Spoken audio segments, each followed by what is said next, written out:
What I like about safety and the safety culture at the Oscar W. Larson Company is the employees' sense of the open door policy we have to come talk to me about safety, report to me any unsafe work observations they see.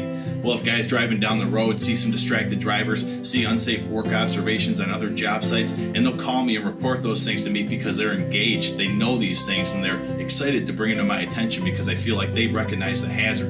And that right there is a foundation of a safety culture, getting that employee buy-in. And then probably the second most important component of a safety culture is the management commitment from the top down, from your field employees to top management and all in between, making sure that everybody's committed and dedicated to safety. That will start to drive your safety culture along with the employee buy-in. I had a 30-year veteran employee come tell me, Blake, this safety stuff you preach to us, I really take it personally, and I hope everybody else does too, and let me tell you why.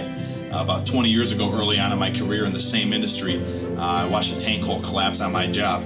I was the first one out because I was closest to an egress point where I watched two of my co-workers narrowly escape, narrowly avoid a fatality by getting out of that tank hole in time. I thought to myself, that was my one gimme. And from there on, I promised myself I will never put anyone in that situation again. And hearing that just makes you feel like the safety culture really exists in a workplace, and you can only hope that all your other employees have that same train of thought.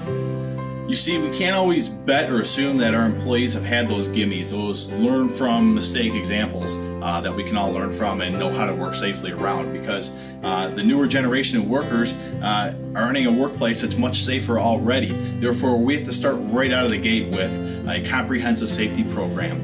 Teach them safety, provide them the proper tools, training, and equipment to do the job with, and lastly, supervise them.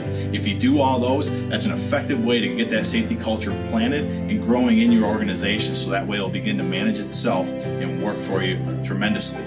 Because at the end of the day, it's the culture of the organization that determines what will work in that organization, and the responsibility for all success or failure rests within its leaders.